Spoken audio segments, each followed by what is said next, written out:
pray for you. We'll get started. Father, bless this last hour of the morning and pray that you bless the rest of this day for these students. Baseball's playing later. Soccer, pray that I think the wins would be important for both teams.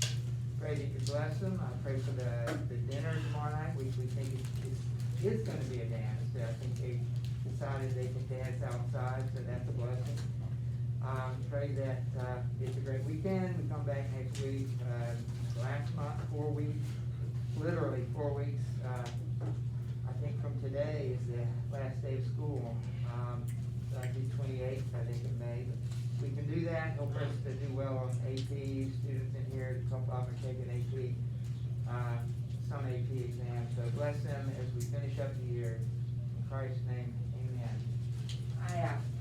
It's not that I like giving quizzes or tests, but we need another quiz, so I've given you some more words to work on, and not right now.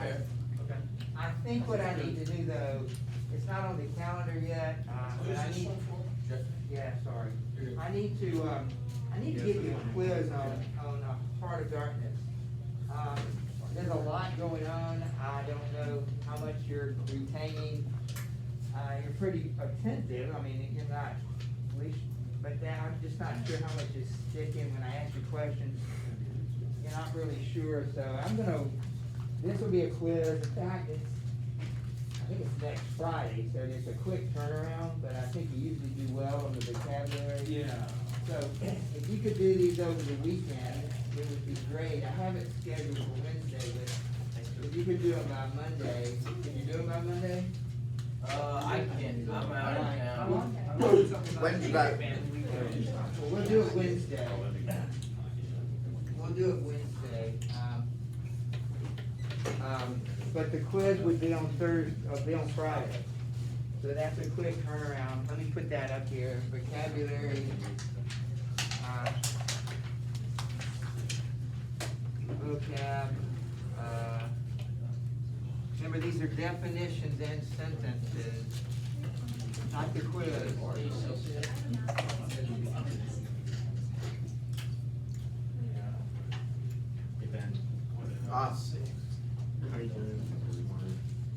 Not good at all. Alright, generally you do pretty well. I'm going to give you a quiz on Heart of Darkness. At some point before the test. I think you need to see how much you do or don't know. There's a lot going on here. We're at 85, 49, we're 70 pages away. We can finish it next week. The test would be the following Friday. So 2 weeks today will be the test, but we need to get finished with it. So this is for Wednesday, the quiz is on Friday. Alright, so let's get busy. We are on page 85. So if you would turn there, while I'm thinking about it, a couple of you need to show me something. So let me, and if you have, we'll just clear that up. But I just don't have a record. Let me check it out. Oh, I just so much going on.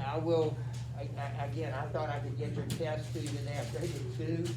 Only have, 14 more to go, and I can do it. It's just getting time. I thought I was going to be able to finish it this morning, but just plans for next week. And so my goal now is Monday. So when I see you Monday, I just can't. I got to get it done. I'm going to try to get it done for Monday, so you get to see that test with one more test to go. And I'm looking at only 2 people. Have I graded? Let's see what I'm missing. Just from yesterday, if you showed me, let's see, Ben, this is the 45 through 63. You may have shown it, but it was in passing, so please show it to me again. Ben, Jackson, Alistair, and Tucker, who's not here, and Payne. This is, okay, it's in the books as a 1, so it's going to hurt your grade until you can get that. I think I showed you that other day. You may have, but I gotta double check because I didn't. I got it up right here. Can you bring it over here?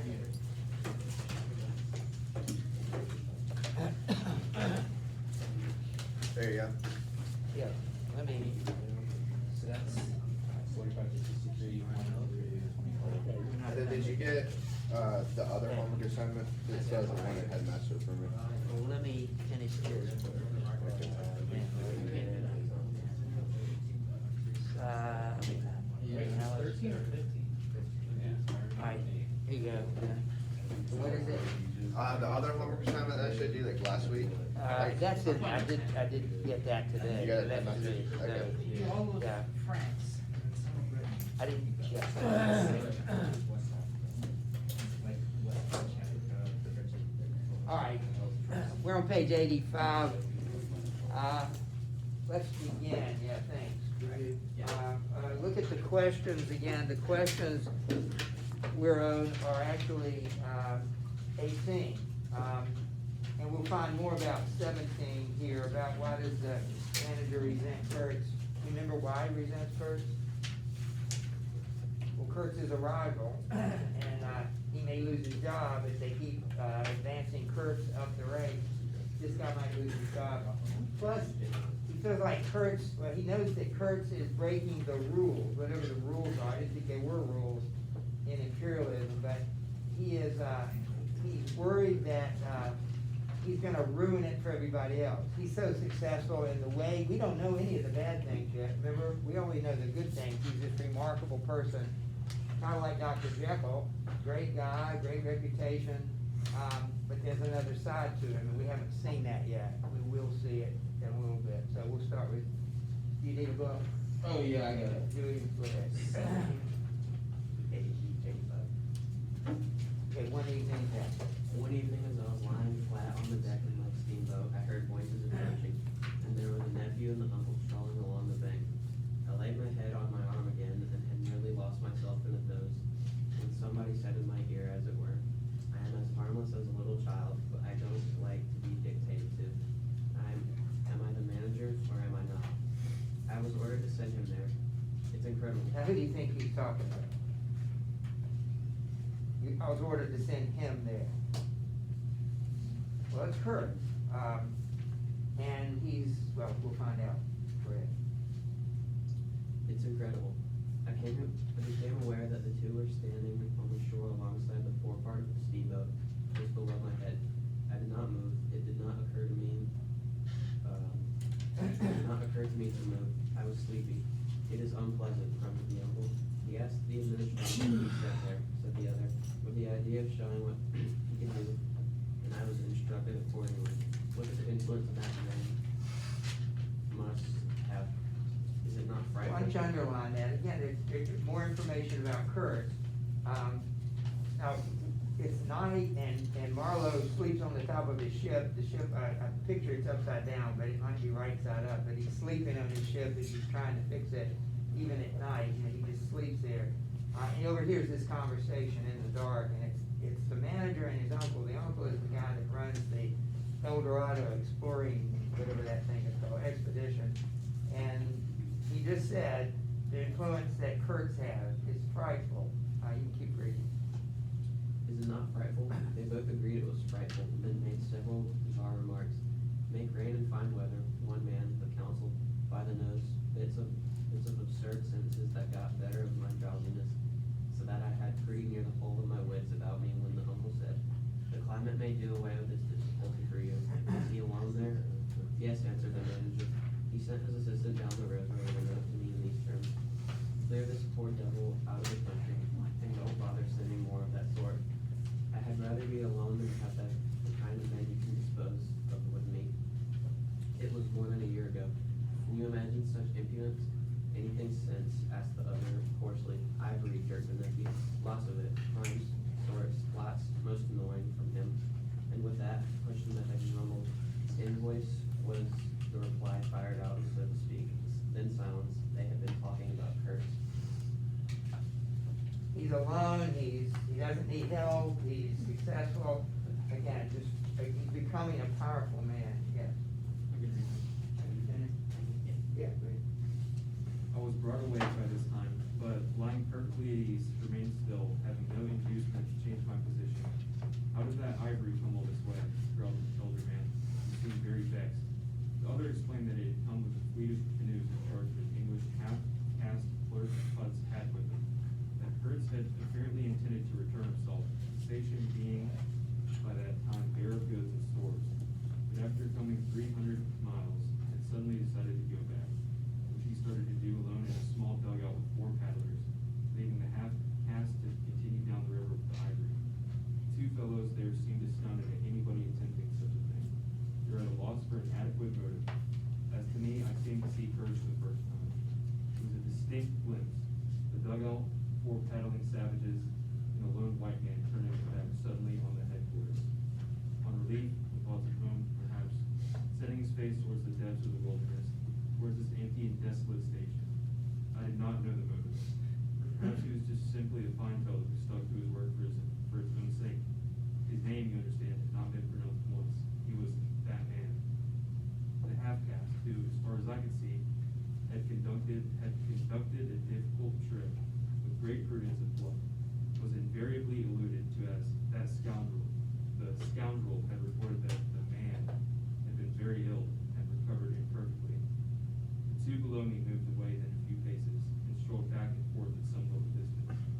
I heard military post, doctor, 200 miles, quite alone.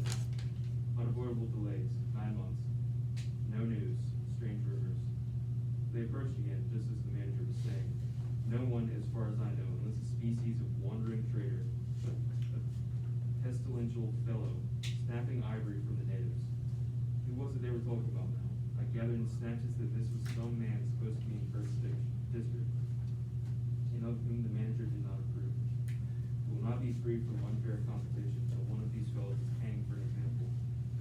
He said, certainly, murmured the other. Get him hanged. Why not? Anything can be done in this country.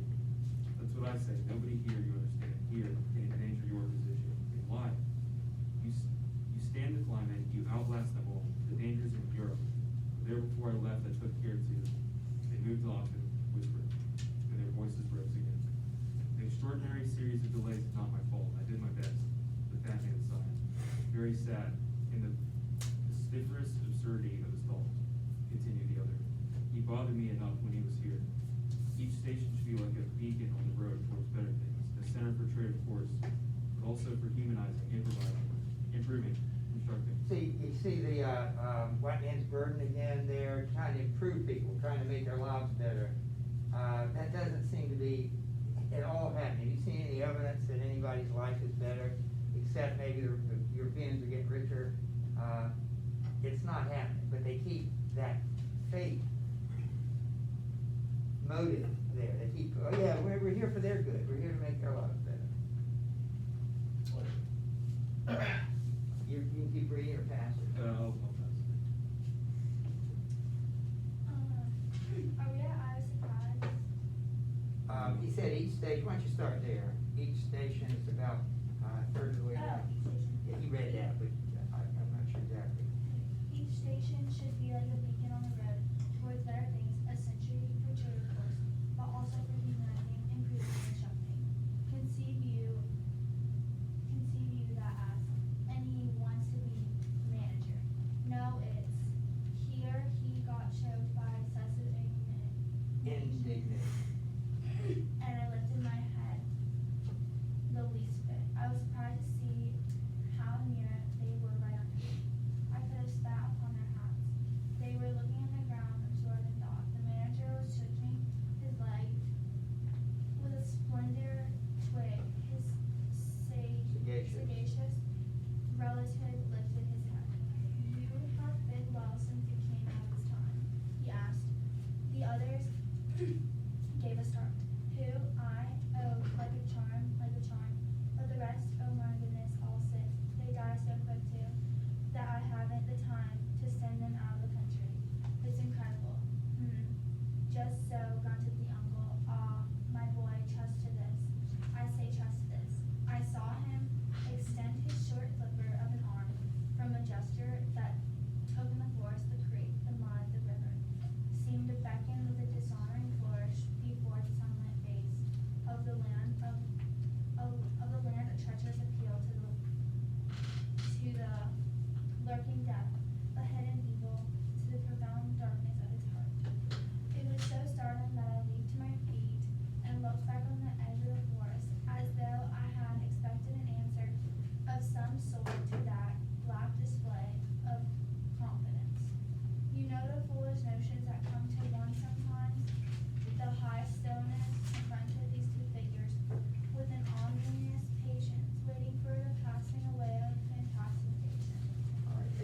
talking about Kurtz, notice that they're concerned about him, he's successful, but he's competition, and they're worried about him. And this guy's, what is this guy's, there are two things we said that this guy had going for him, the manager. They made him the manager, not because he had intelligence or courage or patience or virtue or creativity. Really, there were two reasons he became manager. And what they were? People were afraid of him because they didn't understand him. And the second one, he never got sick. And so that spurred us to have that conversation. If you just show up every day and, you know, aren't out, whatever it is, job, team, school, you're gonna kind of advance just for no other reason. Hopefully there are other reasons, but that's a huge thing. You show up, this guy shows up every day. He's always here. He always is doing his job. You know, we might have smarter people, but this guy's always here. That matters a lot. This guy is that guy. He's a hollow man. He has nothing else in him except, well, that's why he's never sick, because there's nothing in him. You couldn't have a stomach ache if you didn't have a stomach. Of course, that's an absurd statement because you have to. So it's not really that at all, but in terms of, he is devoid of virtue, of talent. He is empty of that. Anyway, we'll see. We'll see more of it. Yeah. They swore aloud together out of sheer fright. I believe they pretended to know anything of my existence. Turned back to the station, the sun was low, and we moved forward side by side. They seemed to be tugging painfully uphill their two ridiculous shadows of unequal length, that trailed beyond them slowly over the tall grass without bending a single blade. In a few days, the El Dorado expedition went into the patient wilderness that closed upon at the sea closes over a diver. Long afterwards, the news came that all the donkeys were dead. I know nothing as to fate or less valuable animals. They, no doubt, like the rest of us, found what they deserved. I did not in quite. I was then rather excited at the prospect of meeting Kurtz very soon. When I saw very soon, I met a comparatively, it just 2 months from the day we left the creek when we came to the bank below Kurtz's station. All right, now think about the way this book is written. I don't know how many pages we've been into this particular place, but he's been here for several pages. He's been here for several months. He's waiting for rivets. He's waiting to fix his steamboat. You'd think that would be a big deal, that, oh, finally the rivets came. Finally he fixed the steamboat. Finally they're on the way. You'd think most writers would make that into a big scene, right? A celebration. But the very next sentence, he's already on the trip. He skips all that. The writer skips all the things you and I might want to hear about, and all of a sudden, now we're halfway there. It's just interesting when he writes the book. He often doesn't tell us the things we want to know. He tells us things we need to know, but not necessarily things we want to know. So that's where we are. And look at 18. We're not quite there. We know why the manager is more the same, resents him. Would you read a little bit here, and I'll no more than to the bottom of the page, and I'll. That going up? Yeah, going up. You can read to the bottom as you go. Going up that river was like traveling back to the earliest beginnings of the world, when vegetation rioted on the earth and the big trees were kings. An empty stream, a great silence, and impenetrable forest. The air was warm, thick, heavy, sluggish. There was no joy in the brilliance of sunshine. The long stretches of the waterway ran on, deserted in the gloom of overshadowed distances. On silvery sand banks, hippos and alligators sunned themselves side by side. The broadening waters flowed through wild wooded islands. You lost your way on that river as you would in a desert, and butted all day long against shoals, trying to find the channel until you thought yourself bewitched, and cut off forever from everything you had known once somewhere far away in another existence, perhaps. Alright, that's good. I circled these words. At the beginning, it says they were going back to the beginning of the world. So I underline that. It's like going up the river to the heart of darkness. Remember, that was the goal, which is now Kurt's. It's like going back to the beginning of time, like going back when the earth was young. And then it talks about you could lose your way there. It's only one way. I don't know how you could lose your way. It's just, well, it's not a straight shot, but you don't go in another, you don't take a right at this river and a left at this river. It's just one river. But he says, the broad waters flow through a mob of wooded islands. You lost your way on that river as you would in a desert. Well, that makes sense. You know, in a desert, you don't have anything to indicate where you are. I mean, everything looks the same, and you could literally be going in circles maybe and not know it. And it talks about being bewitched. And then at the end, he'll talk about a dream. So one interesting thing about darkness, and what happens in darkness? If you're in pitch darkness, what are the problems that you got? Can't see. Well, why is that important? What can you not do if you can't see? Protect yourself. You can't protect yourself, you can't go anywhere, you don't know anything. So darkness is like that. Moral darkness is like that. You can't improve, you can't go anywhere, you can't understand things, it's confusing.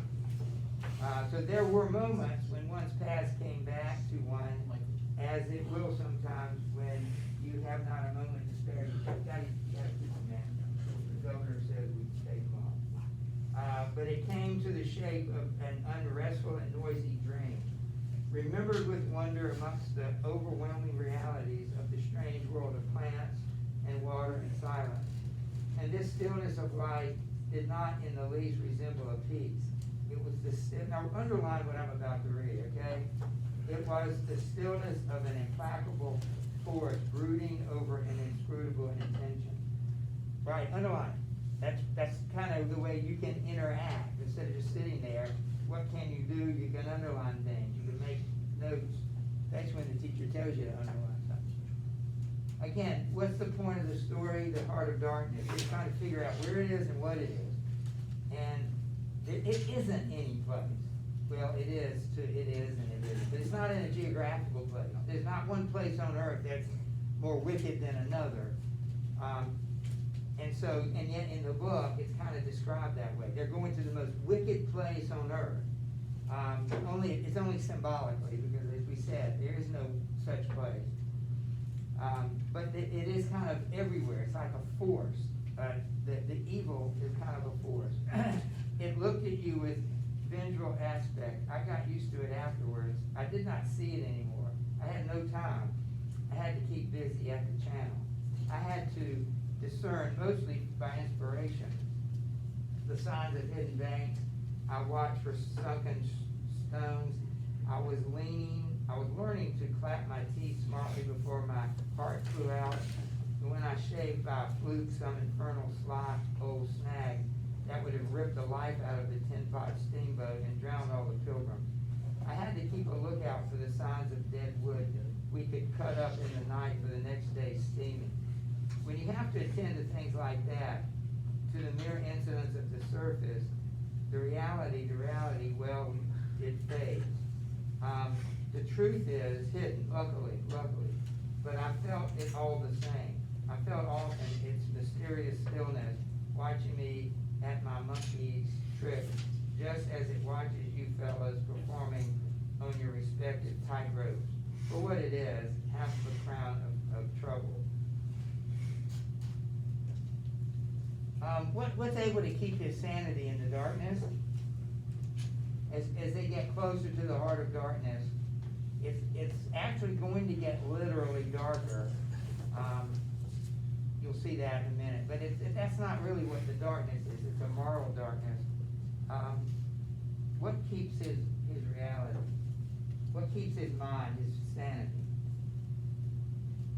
It's work. Work is what keeps him sane.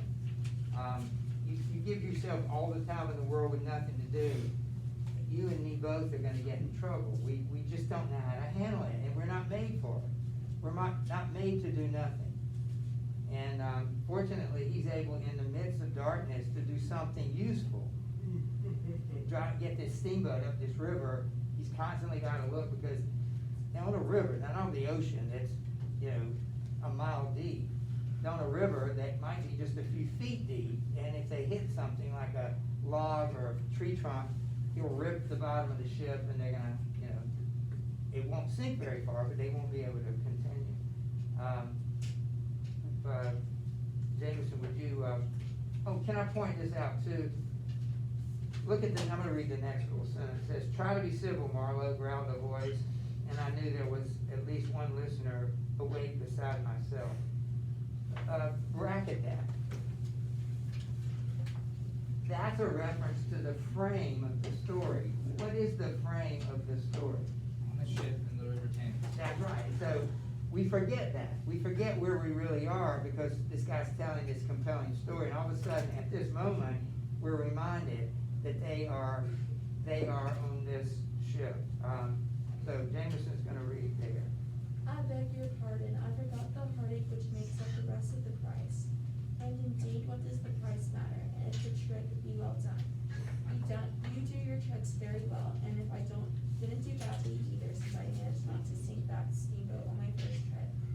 It's a wonder to me yet. Imagine a blindfolded man set to drive a van over a bad road.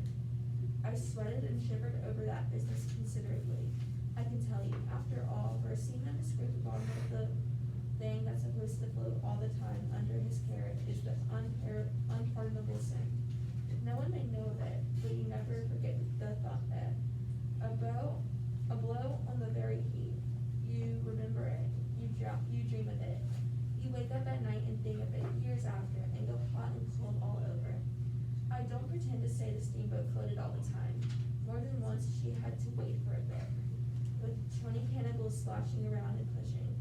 You enlisted some of these chaps from the way for a crew. Fine foes, cannibals in their place. They were men one could work with, and I'm grateful to them. And after all, they did not eat each other before my face. They had brought along a provision of hippo meat, which went rotten, and made my mystery of the wilderness stink in my nostrils. Phew, I can sniff it now. I had the manager on board, and 3 or 4 pilgrims with their staves all complete. Okay, thank you. Robbie, you can see it up here. Look at questions 18 and 19. Who is on the ship, on the boat? The pilgrims, who are they again? This is Ivory. All right, yeah, they're Europeans, and most of them are pretty useless. They don't know what to do. Good. Not quite. Who else is on the ship? Cannibals. Cannibals. The crew is actually the cannibals. They 3 or 4 pilgrims and the manager, and then Marlowe. So that's who's comprising the ship. And you can pick it up there. Sometimes we came upon a station close by the river, clinging to the skirts of unknown, and white men rushing up and tumble down with a great mixture of joy and surprise and welcome. It seemed very strange, had the appearances of being held there captive by the spell. The word ivory was ringing in there for a while, and on we went again into the silence, along the deep reaches, around the still bends, between the high walls of our winding way,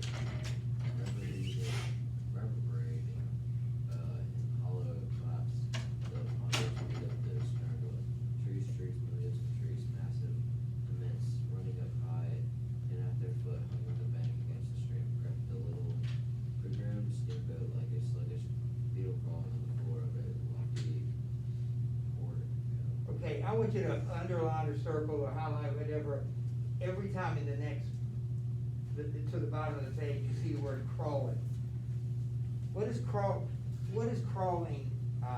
represent? Babies crawl, certain animals crawl. Should adults crawl? Unless you're a sniper or in the military or working under the house. If you see an adult crawling, what is that? It's not right, right? So keep that in mind, it's an image of submission. For an adult to do it, it's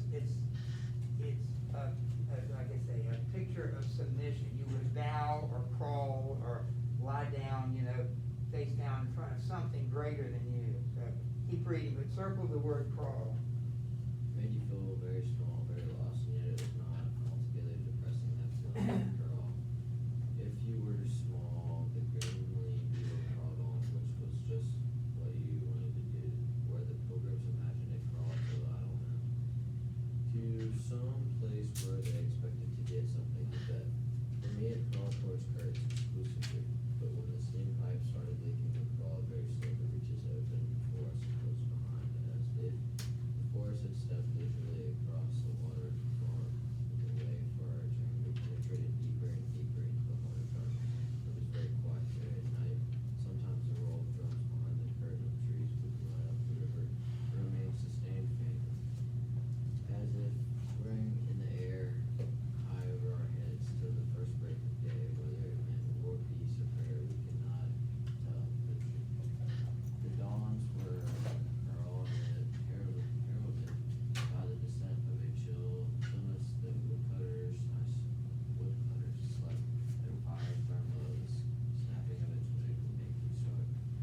We were wanderers on prehistoric earth, on an earth that, or the aspect of an unknown planet. We could have fancied ourselves the first of men taking possession of a cursed inheritance to be subdued at the cost of profound anguish and of excessive toil.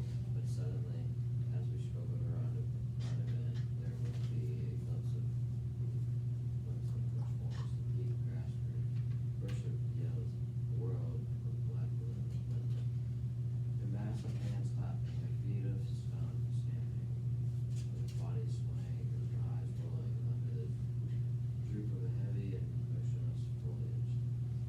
The steamer toiled along slowly on the edge of the flat in full frenzy. The greasework man was cursing us, praying to us, welcoming us, we could tell. We were cut off from the comprehension of our surroundings. We glided past like phantoms, wondering and secretly appalled, as the same men would be before an enthusiastic outbreak in a madhouse. We could not understand because we had too far and could not remember because we were traveling in the night of the first ages of those ages that were gone, leaving hardly a sign and no memories. All right, so the closer they get to Kurtz, the deeper they get into the heart of darkness. That word crawled is used 5 times, and they see other natives. They see natives, and they're active and alive. The Europeans are always described as lazy and meaningless, but the natives, they're at least busy. They're doing something. Yeah. So keep going. The earth seemed unearthly. We are accustomed to look upon the shackled form of concrete monsters, but there you could look at a thing monstrous and free. It was unearthly. The men they were not inhuman. Well, that was the worst of it. The suspicion of their not being inhuman. It would come slowly to one. They howled and leaped and spun and made horrid faces. But what thrilled you was just the thought of their humanity, like yours. The thought of your remote kinship with this wild and passionate uproar. Ugly. Yes, it was ugly enough. But if you were man enough, you would admit to yourself that there was in you just the faintest trace of a response to the terrible fragments of that noise. A dim suspicion of there being a meaning in it which you so remote from the night of the first ages could comprehend. And why not? The mind of man is capable of anything, because everything is in it, all the past as well as all the future. What was there after all? Joy, fear, sorrow, devotion, valor, rage, who can tell?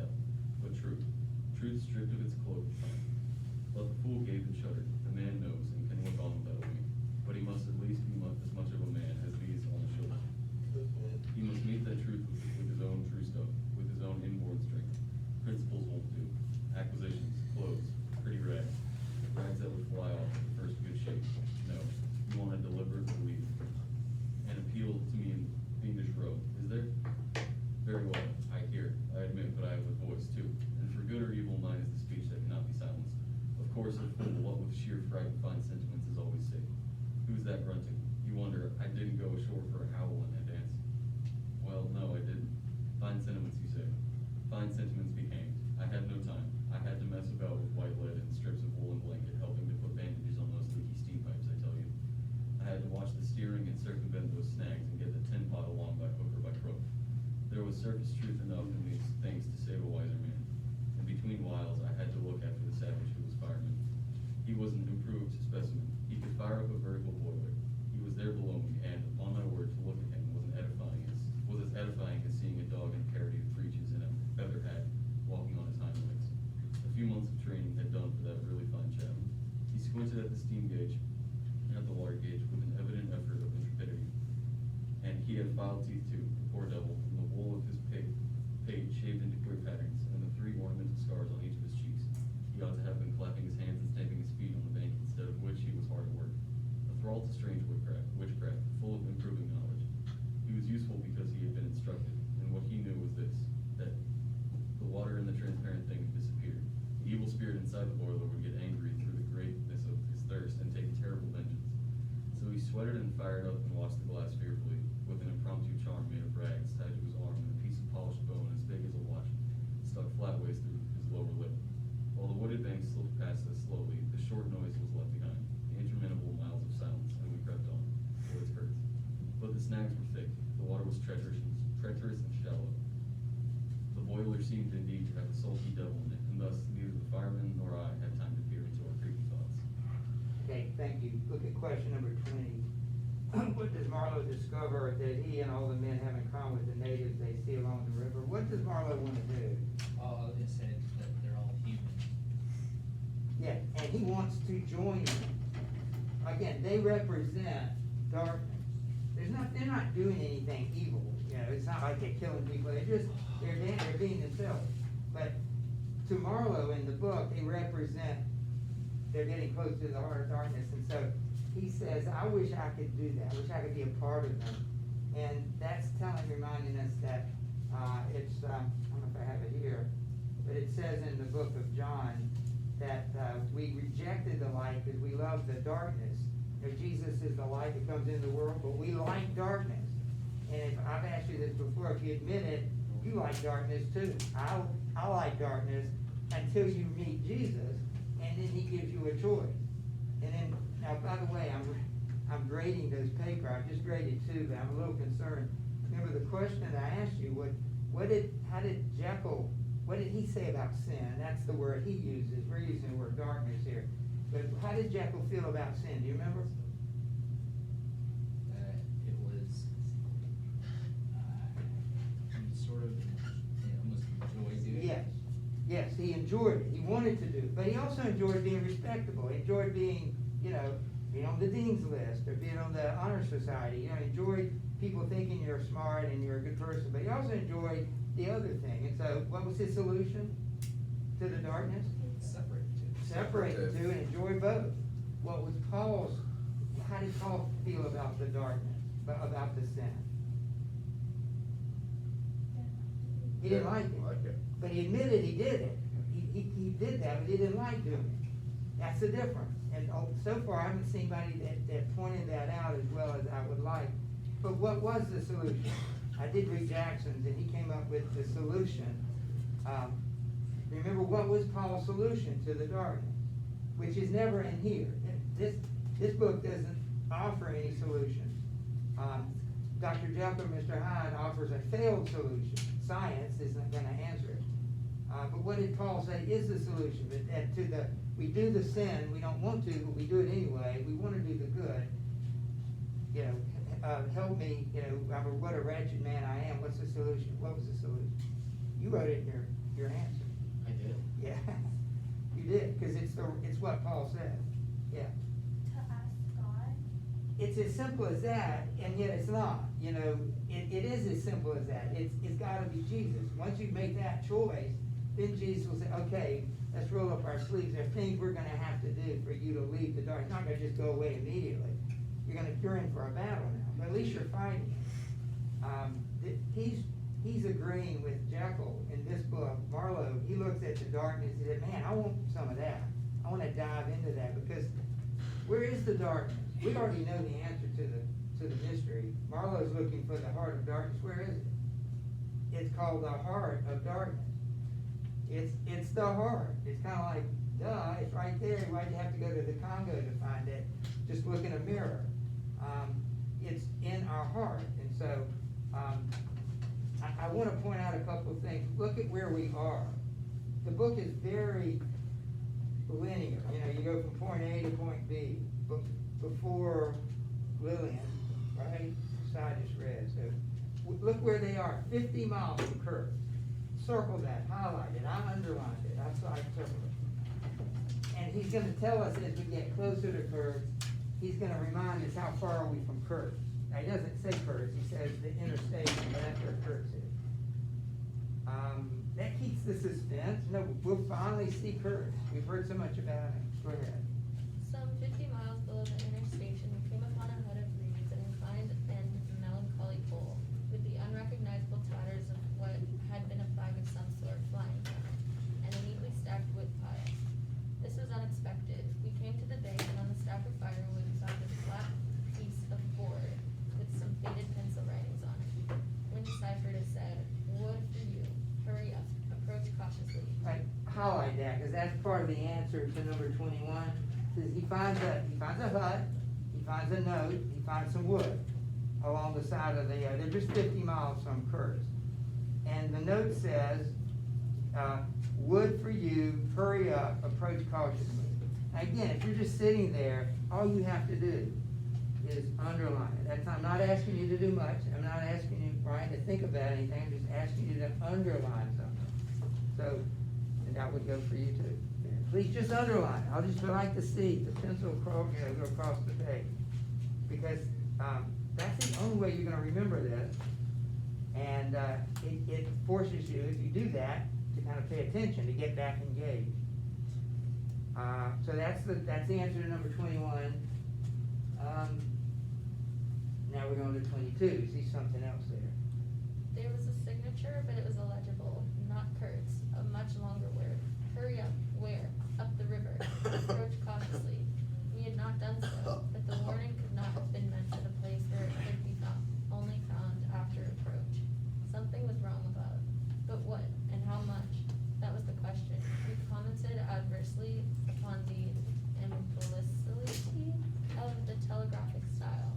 The bush around said nothing, and would not let us look very far either. You can read more, or we can pass it on. We're just gonna read over to the top of the next page. I just wanna get 10 pages in, that way we can finish the book by next week. A torn curtain of red twill hung in the doorway of the hut and flapped sadly in our faces. The dwelling was dismantled, but we could see a white man had lived there not very long ago. There remained a rude table, a plank on 2 posts, a heap of rubbish reposed in a dark corner, and by the door I picked up a book. It had lost its cover and the pages had been thumbed into a state of extremely dirty softness. But the back had been lovingly stitched afresh with white cotton thread, and looked clean yet. It was an extraordinary find. Its title was An Inquiry into Some Points of Steammanship, but its man Towson, some such name, master of His Majesty's Navy. The matter looked dreary reading enough, with illustrative diagrams and repulsive tables of figures, and the copy was 60 years old. I handled this amazing antiquity with the greatest possible tenderness, lest it should dissolve in my hands. Within Towson and Towser was inquiring earnestly into the breaking strain of ships, chains, and tackle, and other such matters. Not a very enthralling book, but at the first glance you could see there was a singleness of intention and honest concern for the right way of going to work, which made these humble pages thought out so many years ago, luminous with other than a professional light. The simple old sailor with his talk of chains and purchases made me forget the jungle and the pilgrims in a delicious sensation of having come upon something unmistakably real. Such a book being there was wonderful enough, but still more astounding were the notes penciled in the margin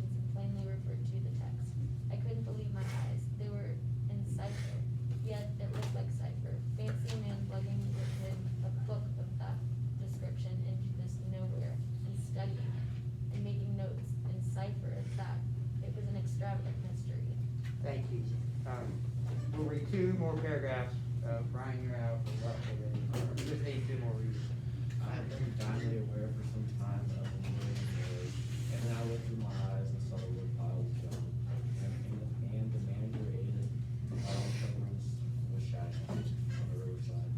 I slipped the book into the pocket. I assure you to leave reading was like tearing myself away from the shelves like an old and solid furniture. And would you finish it, Lord? I started the lamp engine and had it. It must be this miserable trader, this intruder, exclaimed the manager, looking back malevolently at the place we had left. He must be English, I said. It would not save him from getting into trouble if he is not careful, muttered the manager heartily. I observed with an assumed innocence that no man was safe from trouble in this world. All right, thank you. Look at the question number 22. When we finish this on Monday, I'll check this, well, we still got a little bit. I'll check these 2 pages. So I hope you're paying attention and answer. We're not done. We need to answer 22. I said, why does the book on seamanship comfort Marla? Anybody know the answer? I'm gonna read it, so yeah. I had written down, Got it? I had written down, in the margins of the book, there are notes referring to the text which were in cipher, and it was a very helpful book on how to run a steamship. It was a book on how to run a steamship. He said it was dull and uninteresting, but it was real. R-E-A-L, that's the answer. It was real, and out here in the darkness, nothing seems real. Everything seems dreamlike. Nothing seems to matter. He's confused, but here's something very, very specific, precise, and real, and so it makes him comforted. We're not going anywhere yet, but we did get through it. We did about 11 pages, so there are 149 pages. We're on page 95, so we've got about 50, a little over 50. We can read, we can finish it by next week, and then the test will be the following week. But the vocabulary is due Wednesday. So make sure you're doing the vocabulary sentences and definitions. Don't go anywhere. We're here until